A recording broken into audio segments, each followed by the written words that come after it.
स्वागत है आपका महाराष्ट्र भूमि न्यूज में। मैं साहिल दुबे इस वक्त मैं मौजूद हूँ तहसीलदार ऑफिस के बाहर और आज यहाँ पर आप ठीक मेरे पीछे देख सकते हो भारतीय मजदूर किसान संगठन जो एक आंदोलन कर रहा है। क्या आंदोलन है मैं उन्हीं से जानता हूँ।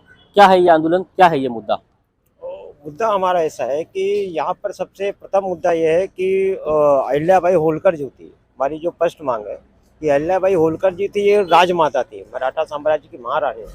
तो हम ये चाह रहे हैं कि महाराष्ट्र के जितने भी शासकीय भवन हैं तो उनमें उनकी प्रतिमा लगाई जाए। प्रतिमा लगाने से क्या होता है, सरकारी प्रशासनिक जो भी कार्यालय होते हैं इनमें जो महिलाओं में एक उत्साह आता है, क्योंकि इतिहास की जो क्रांतिकारी महिला थी, इसलिए हम चाह रहे हैं, पहली हमारी मांग है कि महाराष्ट्र के सभी जो शासकीय विभाग के कार्यालय है वहाँ पे उनकी एक प्रतिमा लगाई जाए। और दूसरी मांग ऐसी है कि मीरा भाईंदर क्षेत्र में राजस्व की चोरी बहुत हो रही है। रीति का व्यापार इस तरीके से किया जा रहा है जिसमें राजस्व की चोरी लिमिट के बाहर हो रही है। तो इसके लिए भी हमने निवेदन किया कि इस प्रकार की राजस्व की चोरी जो होती है वो एक आम आदमी की चोरी होती है, सरकार की संपत्ति होती है, वो एक निवेदन है। उसके बाद रिक्शे वालों का यहाँ पे क्या होता है कि अगर किसी आरटीओ कर्मचारियों ने रिक्शे वालों को पेनल्टी मार दी तो रिक्शे वालों को तो भाई ये जानने का तो अधिकार है उस पर कि भाई पेनल्टी क्यों मारी है। अब ऐसा तो है नहीं कि आप सवाल पूछ रहे तो दूसरी पेनल्टी लगा दे, ये भी गलत है। और दूसरी बात, रिक्शे वाला अगर कहीं जा रहा है, कहीं चाय पीने खड़ा हो गया, कुछ भी खड़ा हो गया, तो उसके लिए बराबर फोटोग्राफी हो जाती है, पेनल्टी भेज दी जाती है, तुमको मैसेज आ गया। बड़े बड़े बार है, रेस्टोरेंट है, लॉजिंग है, होटल चल रहे हैं, बड़े बड़े बिल्डरों के ऑफिस है, बाहर कई पार्किंगें खड़ी हैं, 4 व्हीलर की पार्किंग खड़ी है, लेकिन उनके लिए उनकी फोटोग्राफी क्यों नहीं होती है? काशीमीरा से लेकर के गोल्डन रस्ट तक आप देखेंगे तो दोनों साइड में अवैध पार्किंग है, 4 व्हीलर है, रिक्शे नहीं है, 4 व्हीलर है। मतलब ये परिवहन विभाग का सौतल है व्यवहार। क्यों भाई, अगर रिक्शे वालों को आप ऐसा कर रहे हो तो 4 व्हीलर को भी करो, दोनों पे करो। तो उसके बाद क्या है कि जैसे यहाँ पे बंजारा समाज है मीरा भाईंदर में, अगर तो भाई अगर सभी के लिए अगर स्थान है तो बंजारा समाज के लिए जो सेवालाल जी महाराज, संत श्री सेवालाल जी महाराज थे, उनको मंदिर निर्माण के लिए भी आप जगह दीजिए भाई। अगर सभी कर रहे हैं तो उनके लिए भी करिए। और दूसरी, मजदूरों का शोषण भी काफ़ी हद तक हो रहा है। मीरा भाईंदर में इतने इंडस्ट्रियल है, वहाँ पे उनको 8 घंटा 12 घंटा करवाया जा रहा है, 8,000 6,000 जो भी है, ना पीएफ की सुविधा है, ना मेडिकल की सुविधा है। यही सब चीज़ें सिक्योरिटी लाइन में हो रही है। और दूसरी चीज़ें देखी जाए तो 2006 से महाराष्ट्र में गुटखा पान मसाला प्रतिबंधित है, फिर भी 4 रुपये का विमल पान मसाला 10 में बिक रहा है। कालाबाजारी है, कालाबाजारी है। कोई दुकान वाला जो बेच रहा है वो घर पे तो माल बनाता नहीं है वो। तो इसकी जो आवाजाही मीरा भाईंदर में जो प्रतिबंधित, इसको आना ही बंद किया जाए, क्योंकि आएगा नहीं तो उस पर वो चीज़ें होंगी नहीं। बिल्कुल, मुद्दे अनेक है, लेकिन आज जो मुद्दे हैं, आज तहसीलदार ऑफिस के बाहर अपन आंदोलन कर रहे हैं। आज वैसे क्या क्या मुद्दे हैं, किस मुद्दे को लेकर पत्र व्यवहार करने वाले हो, क्या है? सभी मुद्दे हैं इसमें। हाँ, सभी मुद्दे हैं। पत्र व्यवहार अभी हो गया है या अभी करना है? नहीं, भी करना है, महोदय जी को देना है। ये देखिए, ये है, दे दिया हुआ है। हम ये देने जा रहे हैं इस चीज को, ये महोदय जी को हम देने जा रहे हैं।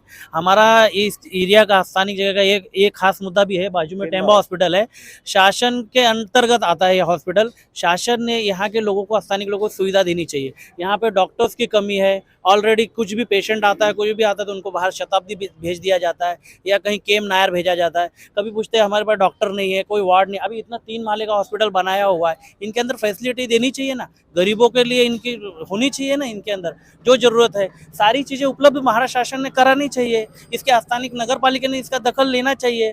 और दूसरी बात, यहाँ के जो एम्बुलेंस वाले हैं, जिन लोगों ने अपना योगदान दिया है कोविड के समय पे, उन लोगों का अभी तक पेमेंट कुछ लोगों का दिया नहीं गया। और उनके अंतर्गत यहाँ पे उन लोगों ने यूनियन ठहराई है। उन लोगों का भाड़े किराए के लिए जो लगता है, उन्होंने जब शासन को उस वक्त कोविड काल में मदद किया गया, उस वक्त जब मदद हुई है, तब आज इन लोगों पे क्यों देख रेख नहीं की जा रही है? उन लोगों पे नज़रअंदाज किया जा रहा है। अंदर के कुछ डॉक्टर या कुछ वार्ड बॉय या ये सब उसमें कालाबाजारी कर रहे हैं, अंदर से कमीशन के खातिर कुछ इधर उधर कुछ कर रहे हैं। अभी इनकी ड्यूटी क्या है? शासन के अंतर्गत पेशेंट की देखरेख करना। इनके अंदर जो कुछ बॉडी आता है, पेशेंट आता है, जो कि भी उनको रिलेटेड वो चीज़ होना, बाहर की चीज़ों से इनका क्या लेना देना, वो एक मुद्दा है। दूसरा है हमारा रेती का मुद्दा। रेती के ऊपर अभी हाल ही में कुछ दिन पहले एक एक्सीडेंट हुआ, बच्चे को चढ़ा दिया भरेली गाड़ी और भाग गया। काशीमीरा पुलिस स्टेशन में तकरार गई इस चीज़ की, वो चला गया और बाद में एम्प्टी गाड़ी लगे खड़ा कर दिया और जाके सीधा कह दिया कि इंश्योरेंस से भर के ले लो। भाई, किसी की जान इंश्योरेंस से कैसे भर सकते? तो शासन ने इस चीज को ध्यान देना चाहिए कि भाई ये भरेली गाड़ी थी कि खाली गाड़ी थी। एक तो आप स्वराज की चोरी कर रहे हो, चोरी करके आप भागे जा रहे हो। हाल ही में फिर 3 एम्बुलेंस थी उधर उसको भी नुकसान पहुंचाया गया, उसमें भी वही मुद्दा रहा। एक्सीडेंट किया, गाड़ी भाग गई रातों रात और बाद में कहते एम्प्टी गाड़ी थी, जाओ आप इंश्योरेंस से भर दो। तो शासन इसमें क्या कर रहा है? इन चीज की छानबीन होनी चाहिए ना, लोगों को इसकी जानकारी होनी चाहिए। अभी ये लोग अवैध रेती इतनी स्पीड में जाते हैं आजू बाजू। आज 10 सालों के अंदर रिकॉर्ड उठा के देखा जाए, विरार से लेके घोड़बंदर तलक से लेके चेकनाका तक कई लोगों की जाने गई है। बहुत लोगों को स्थानिक जो बहुत सारे जो गाड़ी वाले हैं, लोकल मजदूर है, कई लोगों की जाने गई। इसने प्रशासन ने कितना दखल लिया? और आज इनकी इतनी ज्यादा संपत्ति है हर आदमी की, एक एक ड्राइवर पे 10-10 केसेस चल रहे, फिर भी उसकी कोई जानकारी नहीं, कुछ नहीं फर्क पड़ता। ओनर क्या कहता है जाने दो, एक फर्क क्या पड़ता है, हमारा लाख रुपए जाएगा। प्रशासन क्यों नहीं ध्यान दे रहा है इस बात पे? ऑनर को सील करो, जामीन मत दो, उनको रद्द करो, गाड़ियां जब्त करो। कब होगा? कुछ दिन के लिए आप लाख, वो सीधा कहते हैं 1,50,000 हमारे लिए कोई मायने नहीं रहता है, क्योंकि जब उनको फ्री का माल आ रहा है, भाग रहे हैं, किसी को ठोक के खाली करके चले जा रहे, एम्प्टी खड़ा कर रहे हैं, जब इतना सारा उनके पास है तो शासन क्या कर रहा है? तो यही हम शासन को इससे पहले भी जिलाधिकारियों को हम दे चुके, यहाँ भी दे रहे हैं। आरटीओ को भी हमने हाल ही में, हमारी संगठन को जो प्राप्त जानकारी हुई है गाड़ियों का नंबर, वो भी आरटीओ को हमने 15 दिन पहले काश्मीर आयुक्तालय को उनको दिया, अभी तक उसका कोई कार्रवाई नहीं हुआ। इसलिए हम ये चाहते हैं कि इस बारे में दखल अंदाज किया जाए शासन ने, देखा जाए। हम आपके माध्यम से बताना चाहते हैं कि लोगों को इस चीज की जानकारी हो, ये कब इस पे कार्रवाई होगी। बिल्कुल, कहीं ना कहीं शासन को जगाने का काम कर रहा है अपना संगठन। गणेश जी, क्या कहोगे आप? पहले तो मीरा भाईंदर की जनता को मेरा हार्दिक प्रणाम। इधर मीरा भाईंदर में ना शोषण बहुत हो रहा है। मीरा भाईंदर की जनता का शोषण होना मतलब ये है, तुम 10 हॉस्पिटल बना दोगे वो मायने नहीं है, एक हॉस्पिटल में सब फैसिलिटी मिले ऐसा हॉस्पिटल बनाओ। हम जब भी आते हैं, अब मेरा टेम्बा हॉस्पिटल में बोलो हफ्ते में से 2 से 3 बार तो आना जाना रहता ही है, क्योंकि कुछ भी प्रॉब्लम है कोई फ़ोन करता है और आधी रात को मेरे को आना पड़ता है, भाग दौड़ करना पड़ता है। तो उस नाते मेरे को मालूम है, जब भी आता हूँ तो 10 में से 8 पैसेंजर को बोलते हैं आप सप्ताब्दी लेके जाओ, आप नायर लेके जाओ। पैसेंजर की ऐसी हालत रहती है, वो मरने के कतार पे रहते हैं, आप उसको ले जाके नायर पहुँचाओगे कि इधर तुम उसको फैसिलिटी दोगे। मीरा भाईंदर के आज 16 लाख से, मैंने पता किया था, जैसे आपने ही मुझे बताया था कि 16 लाख यहाँ की जनता है जो कि गिनती में, और अनगिनती पकड़े गए तो 20 से 25 लाख जनता रहती है, क्योंकि डबल पब्लिक रहती है। इतना पॉपुलेशन रह के भी अगर मीरा भाईंदर के अंदर फैसिलिटी नहीं मिलेगी तो फिर हमारा टैक्स जो किसी ना किसी के तरीके से, जो हम एक चीज़ खरीदते हैं, पेट्रोल खरीदते हैं तो उस पर टैक्स भरते हैं, हर एक चीज़ पे हमको टैक्स देना पड़ता है। जैसे रिचार्ज कराते, हर एक चीज़ से बोलते हैं ना आम आदमी टैक्स नहीं देता है, मैं बोलता हूँ हर एक इंसान जो भिखारी भी है ना वो भी टैक्स देता है। अगर पार्ले का पैकेट रहता है ना तो उसमें भी टैक्स जुड़ा रहता है। तो जब हमारे टैक्स और हमारा सब कुछ यहाँ से तुम लेके भी हमको फैसिलिटी नहीं दे सकते हो तो मतलब क्या है?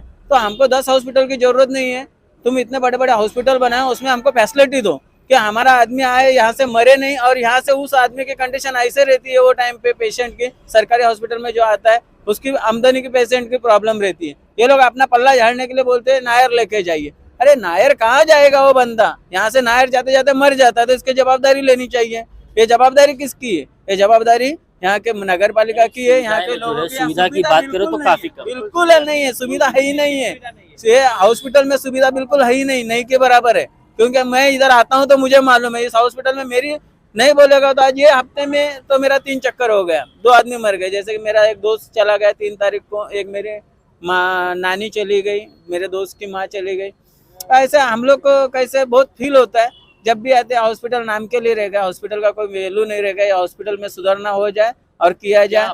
अपनी क्या मांगे प्रशासन से कि ये हो जाना चाहिए? कहीं ना कहीं ये सबके फायदे के लिए है, ये कोई अपने स्वार्थ के लिए कोई इसमें कोई मुद्दा ऐसा तो बिल्कुल नहीं है। क्या है कि यहाँ पे प्रशासन को इसमें बदलाव कर देना चाहिए? अभी हमने 10 मांगे रखी है, इसमें हमारा क्या स्वार्थ है? जैसे हमने रिक्शा वालों की मांग रखी है, हमने हॉस्पिटल की मांग रखी है, फेरी वालों की मांग रखी है, हमने रेती वाले की मांग रखी है, हमने सेवालाल महाराज मंदिर की मांग रखी है, जो कि बंजारा समाज के लिए होना चाहिए। हर एक समाज के लिए होता है तो हमारे समाज के लिए, उन समाज के लिए। और मीरा भाईंदर में आज तक भी बंजारा समाज का एक भी मंदिर नहीं है, एक भी कोई चीज नहीं, तो क्यों नहीं होनी चाहिए? और कुछ लोगों को ऐसा लगता है कि नहीं होनी चाहिए तो उसका मुझे रिपोर्ट दे, फिर बाकियों को क्यों देते हो? जब हमें नहीं तो हमारा निषेध क्यों कर रहे हो तुम? मतलब कि हमारा वोटिंग नहीं चाहिए। आज मीरा भाईंदर में 30 से 25 हजार वोटिंग है, अगर बंजारा समाज का तुमको वोटिंग नहीं चाहिए तो ठीक है, हम भी बोलेंगे हमारे समाज वाले को कि वोटिंग निषेध करो। कैंसिल में डालो। ऐसा है कि मीरा भाईंदर महानगर पालिका में भ्रष्टाचार इतना डूबा हुआ है कि अभी हम आपको बता दें, इंदिरा नगर नवगर रोड इंदिरा नगर में एक बायोगैस प्लांट है। बायोगैस प्लांट सबसे पहले ये बायोगैस जो प्लांट बना हुआ है, प्लांट के 50 से 60 मीटर की दूरी पर रहवासी बसती है और 20 मीटर समझ 20 मीटर की दूरी पे बायोगैस का प्लांट है।